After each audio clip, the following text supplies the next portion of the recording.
Y los jóvenes pueden salir a sus clases en este momento. Y los demás vamos a abrir nuestra Biblia en 2 de Corintios, la segunda carta que el apóstol Pablo escribió a la iglesia de Corintio, en el capítulo 8. Y hoy vamos a terminar la serie que comenzamos a principio de año, que se llama Todo Nuevo.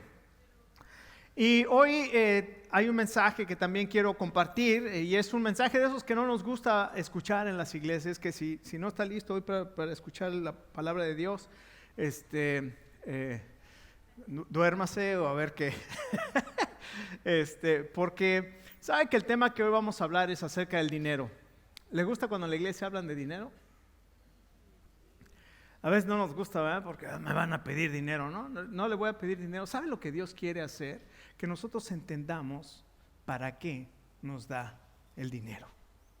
Y la próxima semana, porque Dios ha puesto eso en mi corazón, la próxima semana vamos a empezar una miniserie, así como Netflix, de las que ve Netflix. Una miniserie, 2 mensajes nada más, que se llama En búsqueda del tesoro, que también habla de lo que Dios quiere hacer con nosotros con la cuestión del dinero. ¿Sabe por qué? Porque muchos de nosotros vivimos afligidos por el dinero, vivimos en deudas, vivimos endeudados, vivimos estresados por el dinero, los matrimonios viven en pleito por el dinero, muchas situaciones de esa. ¿Por qué? Porque no entendemos para qué es el dinero.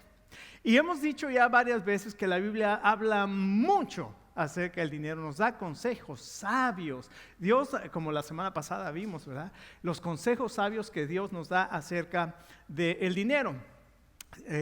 Como ustedes saben, tengo 35 años de casado con la misma mujer. No crea que es la misma hace 35 años. Y yo no sé cómo Lina me ha aguantado. Y en esos 35 años hemos tenido nuestras crisis, hemos tenido nuestros pleitos, hemos tenido nuestras situaciones difíciles, a tal grado de que un día yo me fui de la casa.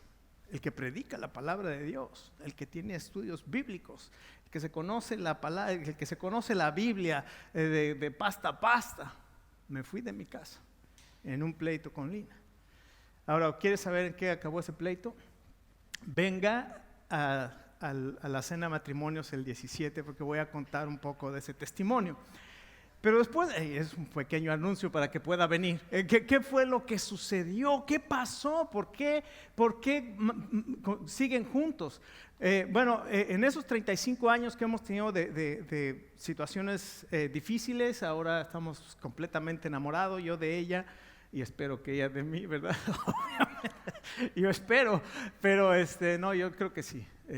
Pero una de las grandes bendiciones que tuvimos antes de casarnos fue tomar un curso de finanzas bíblicas, finanzas para la familia, de Larry Burkett, me acuerdo todavía. Y entonces me acuerdo los principios bíblicos que aprendí, y a partir de entonces dije, voy a cancelar todas mis tarjetas de crédito, y lo primero que hice fue pagar todas mis tarjetas de crédito, y desde entonces no tengo deudas de tarjeta de crédito y no compro nada que no tenga el dinero para comprarlo. ¿Por qué? Porque es un principio bíblico de no meterme en deudas, porque entonces me hago esclavo de la deuda. Dios quiere que yo sea el amo, el mayordomo, el administrador de los bienes que Dios me da, y no que sea el esclavo de los bienes que Dios me da. Vamos a 2 Corintios capítulo 8. Vamos a ponernos de pie un momento y vamos a leer estos versículos. Dice la palabra de Dios así. Capítulo 8, verso 1. Asimismo, hermanos, les hacemos saber la gracia de Dios que se ha dado a las iglesias de Macedonia. Ahora escuche esto, que en grande prueba de tribulación. ¿Qué pasa cuando usted está atribulado? ¿Cómo se pone? ¿Triste? Triste, ¿verdad? Afligido. Ahora, escuche lo que pasó con estas iglesias de Macedonia. Que en grande prueba de tribulación, la abundancia de su ¿qué? What in the world? ¿Cómo puede ser que una persona que está en una prueba de tribulación pueda tener abundancia de gozo? Bueno, vamos a ver. Luego no solamente eso, dice, y su profunda pobreza. ¿Cómo se siente uno cuando está profundamente pobre? ¿Ha experimentado esos momentos? Yo creo que sí, ¿no? Profunda pobreza. Ahora, ¿qué hace cuando tiene pobreza? Ahorra en todo lo que puede, ¿sí o no?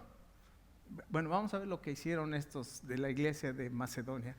Que dice, y su profunda pobreza abundaron en riqueza ¿de qué? De su generosidad. What in the world? ¿Qué le pasa al apóstol Pablo? ¿Qué no puede decir mejor que Dios me quiere rico y abundante? Digo, sería buenísimo, ¿no? A esos mensajes son de las iglesias que Dios te quiere rico y abundante. Y uno, ay, sí, Dios me quiere rico y abundante. Ahora pásale y échale a la ofrenda para que Dios te haga rico y abundante. No, no es así la cosa, no es así la situación. Dios quiere que sepamos para qué es el dinero y que seamos buenos administradores y aún en nuestra necesidad podamos tener gozo en nuestro corazón y podamos ser generosos para las cosas que tienen impacto eterno. Dice el verso 3, pues doy testimonio que con agrado han dado conforme a sus fuerzas y aún más allá de sus fuerzas. Yo no entiendo esto.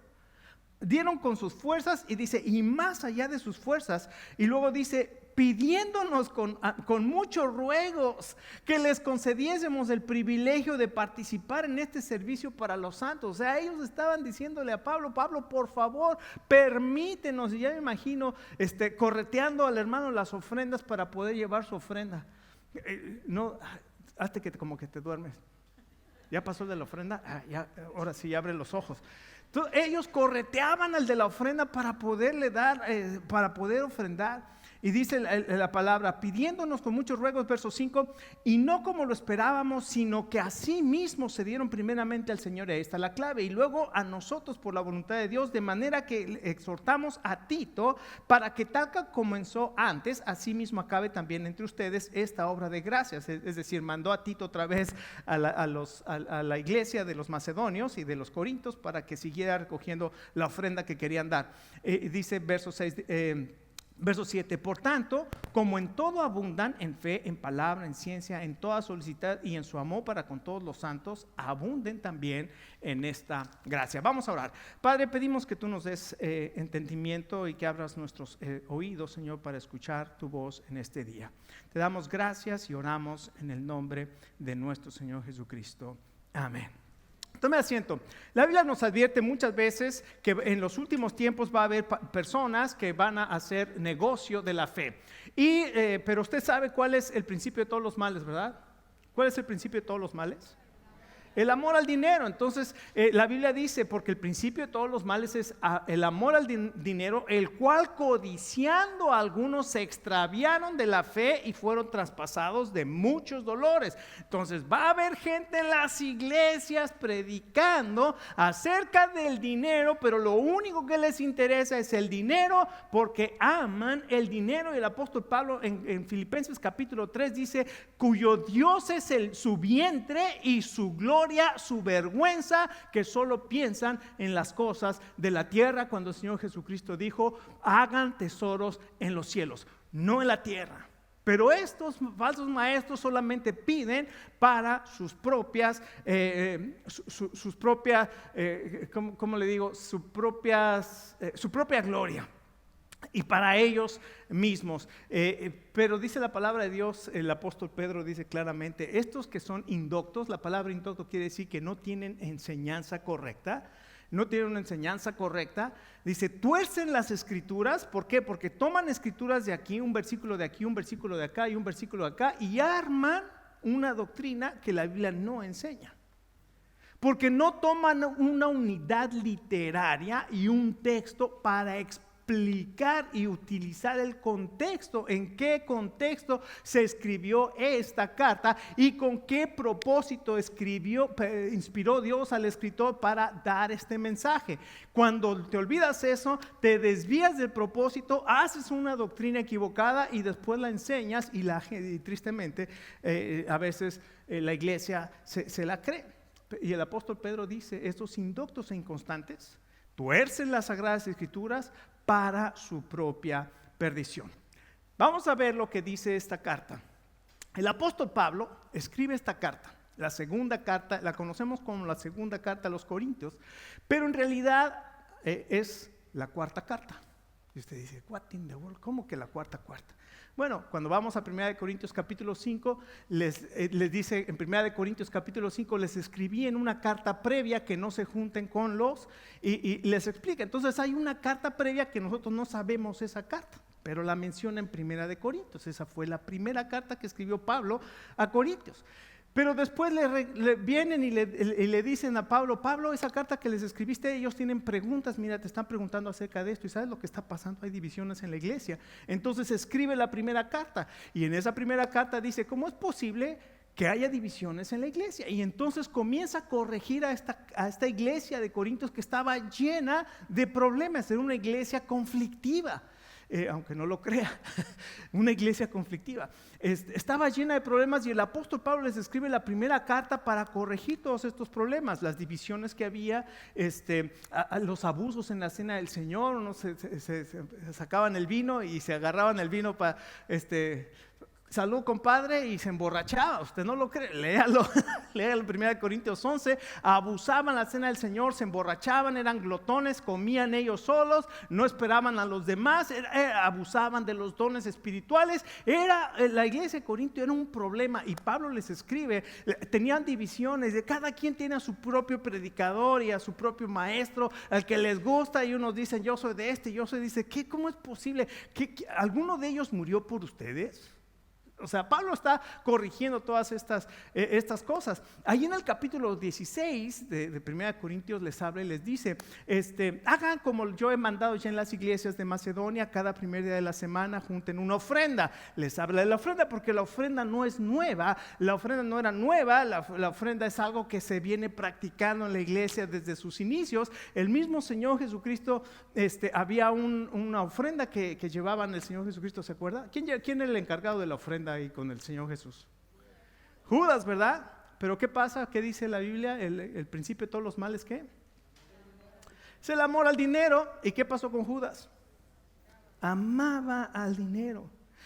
Es una enseñanza tremenda para nosotros, porque ¿qué pasa cuando nosotros amamos el dinero? ¿A quién traicionamos? Mejor no le... regresemos a 1 Corintios. Entonces, ¿qué sucede? Cuando ellos reciben esta carta, se molestan con el apóstol. Entonces el apóstol dice, bueno, los voy a ir a visitar para que se tranquilicen sus problemas. Entonces viene el apóstol para visitar a la iglesia de Corinto, y entonces lo agreden a tal grado que aparentemente hasta lo golpean.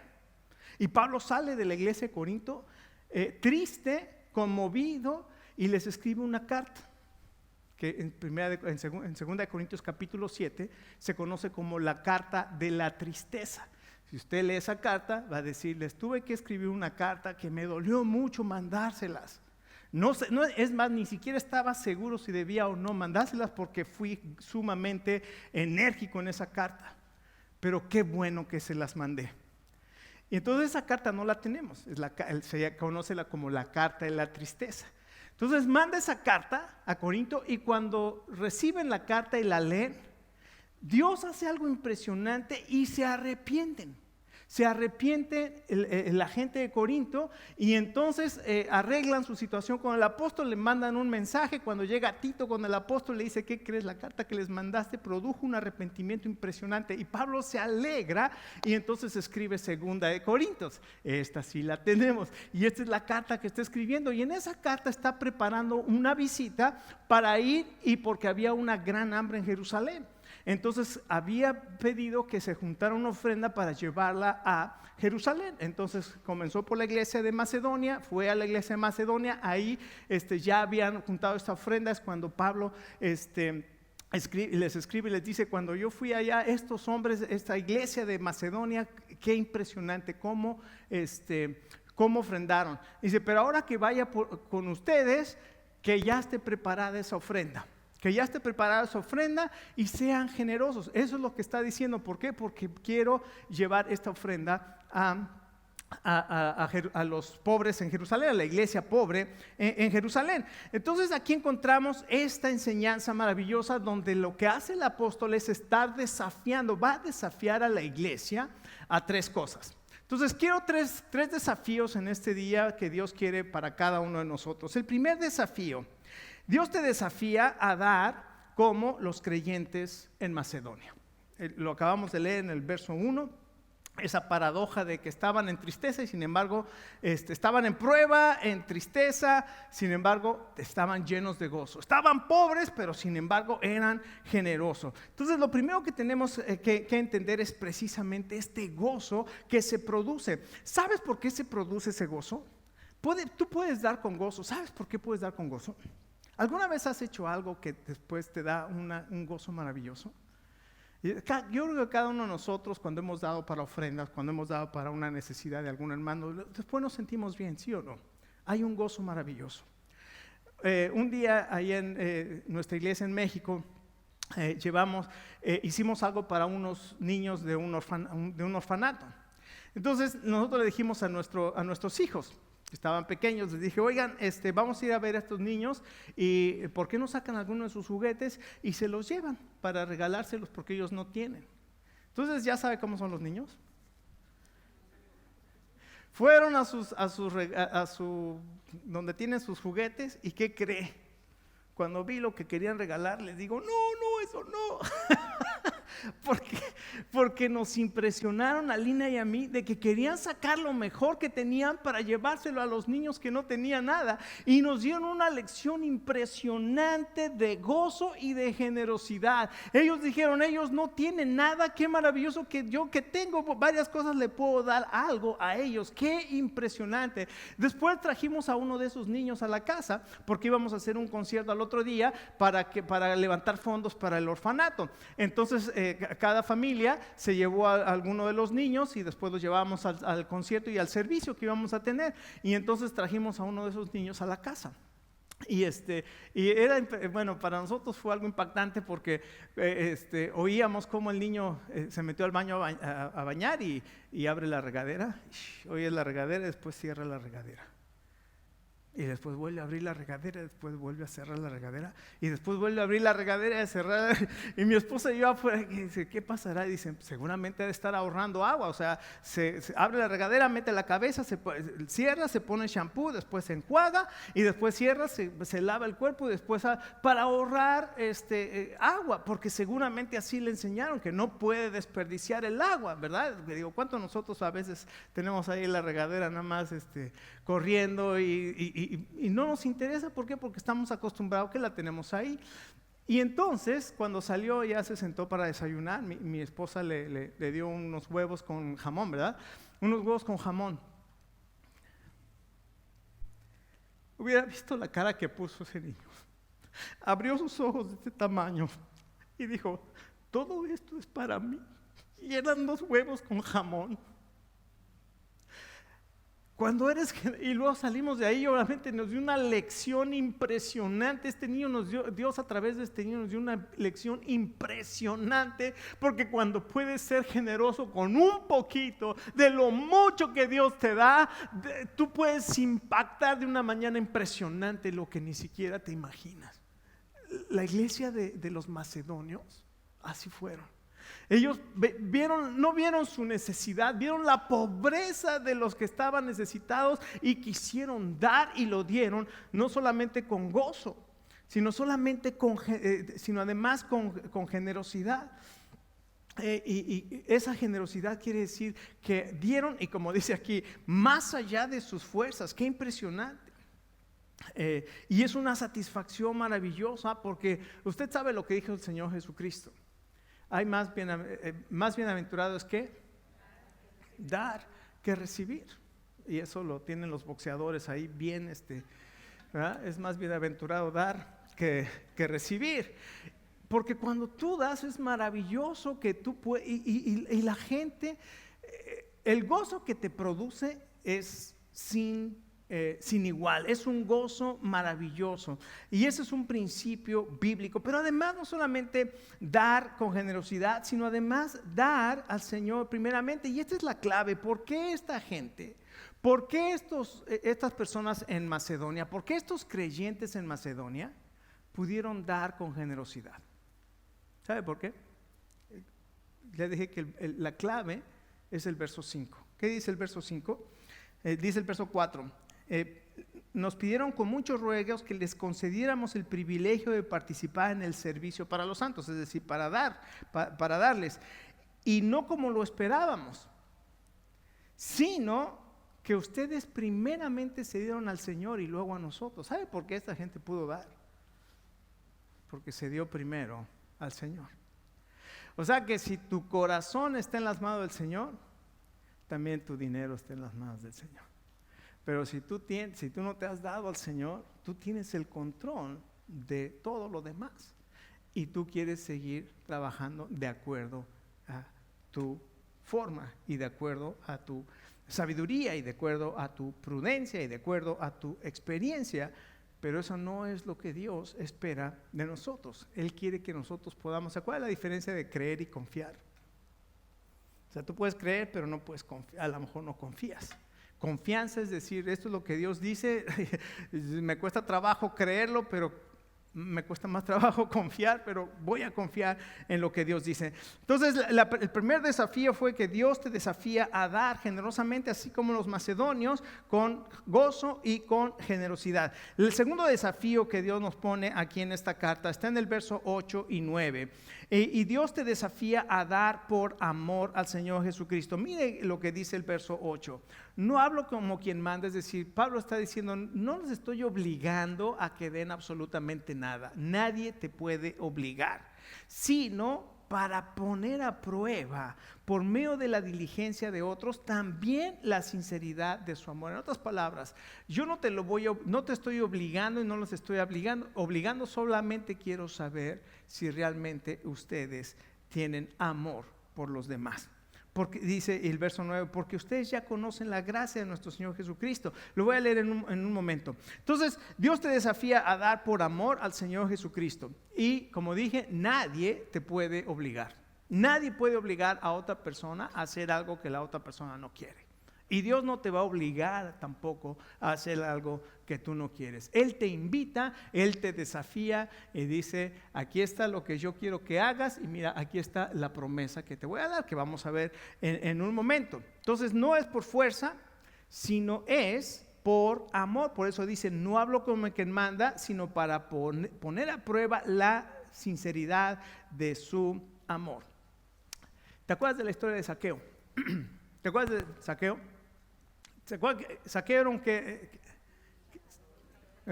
un chaparrito así que vivía en Jericó. Todos no sabemos la canción, los que estaban en la escuela dominical o dieron clase en la escuela dominical se saben la canción de Zaqueo, pero Zaqueo era un publicano. ¿Qué quiere decir eso? Zaqueo cobraba impuestos para Roma y tenía permiso de Roma de cobrar lo que él quisiera. Así de simple, con tal de que le diera a Roma lo que le pedían, él podía cobrar lo que él quisiera. Entonces era visto como un traidor porque era un judío que trabajaba para Roma, cobrándole a los judíos y dándoselo a Roma. Cobraba más de lo que debía, entonces era un ladrón. Y un día escuchó que Jesucristo venía a Jericó. Y entonces él había escuchado acerca de este maestro y dijo, voy a ir a conocer a este maestro. Y fue, o a este rabí, y fue a conocer al Señor Jesucristo, se subió a un árbol, y se acuerda lo que pasó. El Señor Jesucristo llegó y lo vio, y usted sabe que el Señor Jesucristo ya sabía quién era él, sabía que era un ladrón, sabía que era un traidor, sabía que era un sinvergüenza. Sí. ¿Y qué le dijo? Sinvergüenza, ladrón. No, abrió sus brazos y le dijo, Zaqueo, ¿qué haces ahí? Bájate de ahí porque quiero ir a tu casa. ¡Wow! ¡Qué impresionante! Este es el Evangelio. El Señor Jesucristo sabe quién eres tú y sabe quién soy yo. Sabe nuestras luchas, sabe nuestros pecados, sabe lo que hacemos, sabe lo que pensamos. Y el Señor Jesucristo viene y nos invita para estar con nosotros, para que nosotros podamos estar con Él. Él te invita, ese es el Evangelio, y Él te invita a que estés con Él. Y entonces Zaqueo lo invita a su casa y se juntaron todos los publicanos del pueblo y los religiosos religiosos afuera, no puede ser. Ya me los imagino ahí asomándose por la ventana. ¿Qué están haciendo? No puede ser que este rabino se esté metiendo, se me hace que no es un profeta. ¿Cómo se junta con todas estas? Y el Señor Jesucristo ahí sentado comiendo con todos ellos, y de pronto en la presencia del Señor Jesucristo, este hombre, de pronto vino una convicción de pecado. Ahí estaba la santidad, la bondad, el amor del Señor Jesucristo que tenía para él y que tiene para ti y para cada uno de nosotros. Y entonces ese amor lo convence de pecado, y entonces Zaqueo se levanta y dice: Señor, la mitad de mis bienes la voy a dar a los pobres, y si he robado a alguien le voy a dar 4 veces lo que le robé. ¿Cuál cree que era el problema de Zaqueo? El amor al dinero. ¿Y de qué lo libró el Señor Jesucristo? Del amor al dinero. ¿Y qué fue lo que sucedió? Hubo un cambio maravilloso de corazón. ¿Y qué fue lo que el Señor Jesucristo dijo en ese momento?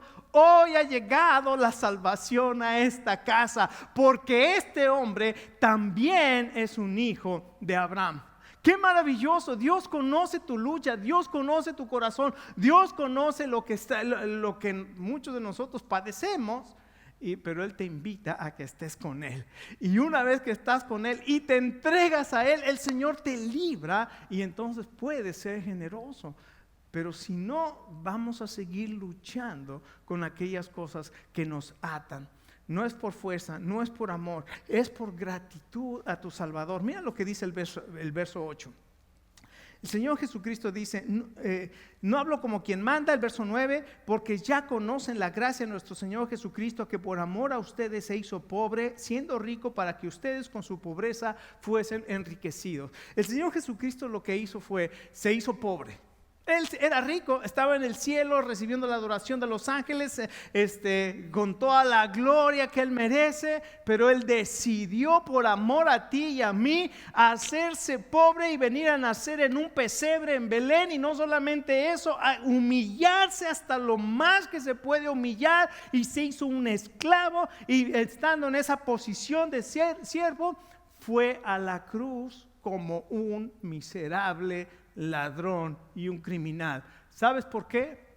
En Zacarías capítulo 3 hay una historia maravillosa que cuando la leí me quedé impresionante. El sumo sacerdote estaba delante de la presencia de Dios, y entonces vienen y lo acusan y le dicen: mira las vestiduras de ese sacerdote. Y las vestiduras de ese sacerdote estaban todas manchadas y todas sucias.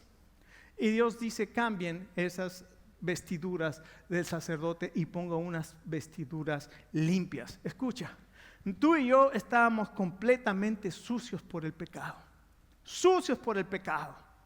y el Señor Jesucristo dejó el cielo para venir y quitarse sus vestiduras santas y ponértelas a ti, y tomar tus vestiduras todas sucias y ponérselas a Él, para ir a la cruz y pagar y recibir el castigo que tú merecías. Eso es el Evangelio. Jesucristo murió por nuestros pecados, y cuando entendemos eso, dice: ustedes ya conocen la gracia de nuestro Señor Jesucristo, que siendo rico se hizo pobre por amor a ustedes, para que ustedes también con su pobreza puedan ser enriquecidos. Y ahora estamos enriquecidos por la gracia de Dios. Y entonces cuando nosotros somos generosos porque estamos agradecidos a Dios, no como nos enseñan o como enseñan algunos maestros, de que voy a poner aquí la canasta de la ofrenda, échale $500 y entonces vas a ver cómo Dios te va a bendecir, porque esa es una motivación completamente mezquina y es únicamente egoísta, porque lo que quieres es que Dios te dé, en lugar de venir en gratitud y en lugar de venir en adoración a Dios para entregarle a Él lo que es de Él. Eso es muy diferente, la motivación es completamente diferente. Y en tercer lugar, el tercer desafío que nos hace Dios en este día: Dios te desafía a comprobar este principio de la siembra y la cosecha. En el capítulo 9, verso 6, dice lo siguiente: pero les digo esto, el que siembra escasamente también segará escasamente, y el que siembra generosamente, generosamente también segará. Cada uno dé como propuso en su corazón, no con tristeza ni por necesidad, porque Dios ama al dador alegre. Ahora aquí nos da un principio maravilloso. Y este principio se llama la ley de la siembra y la cosecha. Y lo que Dios nos desafía a hacer es que nosotros podamos comprobar este principio. ¿Cuál es ese principio? Dice, si tú tienes un grano de maíz y lo pones, ¿qué sale de ese grano de maíz? Una planta de maíz. Y esa planta de maíz comienza a crecer, ¿qué? Las mazorcas, ¿no? ¿Cómo se llaman? Y de esas mazorcas, ¿cuántos granos de maíz te salen? Tú siembras uno y ¿cuántos salieron? Cientos. ¿Qué pasa cuando nosotros somos y sembramos? La ley de la siembra y la cosecha es cuando tú eres generoso, va a venir una cosecha. ¿Qué pasa cuando tú tienes cara de mal encarado? ¿Qué recibes de la gente? Lo que siembras, ¿qué? Cosechas, ¿no? ¿Qué pasa si tú eres bondadoso con la gente? ¿Cómo te trata la gente? Bondadosamente. Entonces, el mundo lo llama karma y ve los videos karma, ¿verdad? Los videos karma, tú haces algo mal, te sale la cosa mal a ti. La Biblia lo llama la siembra y la cosecha. Lo que tú siembras, eso cosechas. Pero lo maravilloso es esto, es que cada que tú siembras, tú cosechas más de lo que siembras. Es lo que dice Dios, no lo digo yo. Es lo que Dios dice, y puedo darles ejemplos, experiencias muchas veces como Dios ha dado mucho más de lo que mi esposa y yo merecemos. Y luego dice, porque Dios ama al dador alegre. O sea, no solamente cosechas más de lo que siembras, sino que Dios ama al dador alegre. Y Dios conoce la actitud de tu corazón. Dios conoce también el motivo de tu corazón. No se trata de dar por obligación, no se trata de dar obligadamente porque alguien te va a ver mal si no das. No se trata de eso, se trata de cómo está tu corazón, y lo que va a hacer tu corazón es ser agradecido con el Señor. Y finalmente, Dios nos da más. ¿Sabes para qué? Escucha, ¿por qué Dios si tú siembras, Él te da más? Para que tengas más, mira lo que dice el verso 8. ¿Lo leemos juntos? Cuando tú das, dice el verso 8, y poderoso es Dios para hacer que abunde en ustedes toda gracia, a fin de que teniendo, ¿cuándo? Siempre en todas las cosas, ¿cuánto? Todo lo suficiente, ¿qué? Abundes para toda buena obra. Entonces Dios te da, ¿sabes para qué? Para que sigas abundando en buenas obras. Dios nos da el dinero para usarlo para su gloria. A ver otra vez, ¿cómo?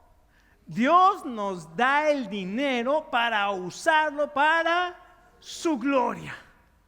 Y claro, puedes tomar unas vacaciones, ¿verdad? Comprarte un buen carro, una buena casa. Dios no está en contra de eso. Si eres un buen administrador, te puedes comprar una buena casa, un buen carro, pero la idea es que Dios te da eso para que lo uses, ¿para qué? Para su gloria. Tú no eres dueño de nada. ¿Cuántos tienen casa aquí? No, que no somos dueños de nada. Soy administrador de una casa que el Señor me ha dado. Empezamos a pensar que nosotros somos los administradores de lo que Él nos da. Y es maravilloso saber que no soy el dueño, soy el administrador. Así es que vamos a terminar en esta tarde. ¿Le crees a Dios? ¿Confías en lo que dice su palabra? Pablo entendía la importancia de ser un buen administrador de Dios. Y esto dice mucho del verdadero seguidor de Jesucristo. La actitud que tú tengas revela la vida espiritual de aquellos que llaman a Jesucristo Señor. Así que Dios nos da la riqueza para su gloria y no para la nuestra. Y Él dice en su palabra, y Él nos desafía en este día a dar con gozo. Te desafía a dar por amor, y te desafía a comprobar este principio de la siembra y la cosecha. Vamos a ponernos de pie y vamos a orar al Señor. Y tal vez este día tú estás en alguna situación de problemas económicos. Dios lo sabe. Dios sabe que tal vez este día estás en problemas, en deudas y todo eso. Y Él te da los principios y te dice, yo te quiero dar en abundancia, pero quiero que entiendas que yo te quiero dar para mi gloria, no para la tuya. Comienza a cumplir estos principios. Esto te voy a pedir que hagas esta semana. Lee Filipenses 4, 6, 7 y 8. Apréndelo de memoria. Y lee Lucas 19, del 1 al 10. Esa va a ser tu tarea de esta semana. Filipenses 4, 6 al 8. Y lo vas a aprender, o 6 y 7. Con 6 y 7 que te aprendas, 6 y 7 va a ser maravilloso. Y Lucas 19, del 1 al 10. Medita en eso. Si tú estás pasando por una situación económica difícil, si tienes deudas, si quieres salir de las deudas, comienza a aplicar los principios bíblicos de las finanzas y vas a ver cómo Dios te va a sacar de ese lugar y tú vas a poder ser un administrador maravilloso de lo que Dios te da. Vamos a orar. Padre, venimos a ti en este día y queremos darte gracias por tu enseñanza maravillosa. Gracias porque el Señor Jesucristo dejó la gloria porque vio nuestra necesidad. Y ese es el Evangelio. Él vio nuestra necesidad y Él vino para dar su vida por cada uno de nosotros. Señor Jesús, tú conoces cada persona en este lugar y tú conoces a aquellas personas que están padeciendo en este momento económicamente, Señor. Y Padre, gracias por el consejo que tú nos das en tu palabra. Y Señor, te pedimos que tú nos des sabiduría para aplicar estos consejos en nuestra vida. Oh Dios, venimos a ti, porque ¿a quién más iremos? Solamente tú tienes palabras de vida eterna. Señor, ayúdanos.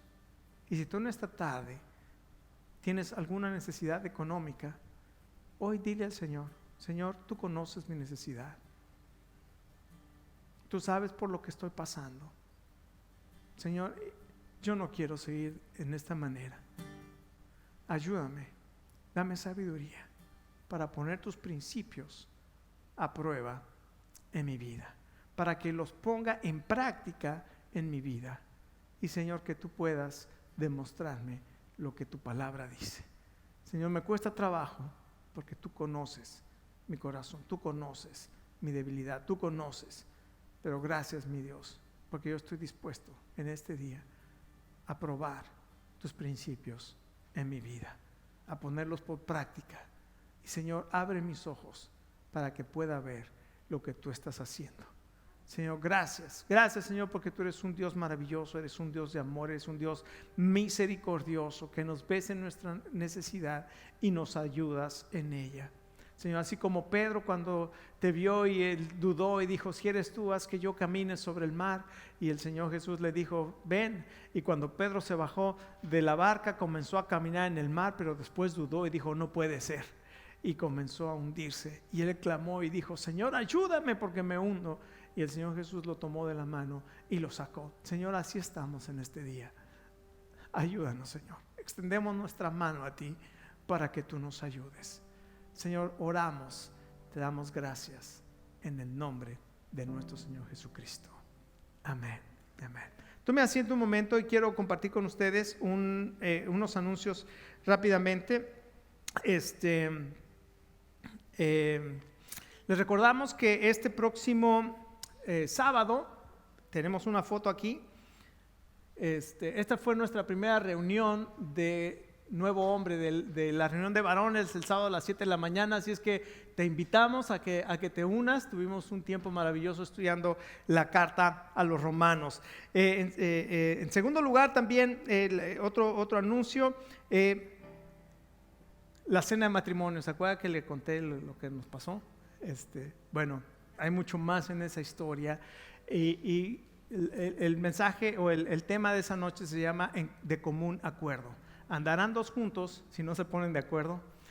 ¿Cómo aprendemos a poder vivir en mutuo acuerdo? Entonces, venga, cuesta $35 la pareja y así es que se puede anotar, lo puede hacer. Tenemos unas tarjetas, Lynn, las puedes sacar y se las llevas ahí al escritorio. Puede llevar una tarjeta, invite a otras parejas. Esperamos tener alrededor de 120 personas, así es que 60 matrimonios, es que está invitado. Y también recuerde también la cita. ¿Qué es la cita? ¿Usted sabe lo que es la cita? ¿La cita qué? Papá e hija. Papá e hija. Entonces ese va a ser el 11 de marzo, o 4 de marzo, perdón. 4 de marzo va a ser el papá e hija, 17 de febrero va a ser lo de matrimonios, así es que le invitamos para que pueda estar aquí, y creo que me faltó algo más, ¿verdad? Yo ya guardé aquí. Y también le queremos motivar a que los viernes se una a un grupo de conexión. Ya comenzamos a ver si hay algunas fotos, creo que hay algunas fotos del grupo de conexión. En nuestro grupo de conexión, ¿qué cree? Se me olvidó tomar fotos hasta que ya todos estaban comiendo. Van a decir, eso nada más se juntan a comer. Pero miren nomás, ahí estábamos todos comiendo, se me olvidó tomar foto cuando estábamos en clase. Sí hubo clase, les digo. Aquí en el grupo con los hermanos Guifarro, así es que únase a un grupo de conexión. Si no sabe qué grupo de conexión, aquí afuera están las tarjetas de grupo de conexión. Puede tomar alguna información ahí.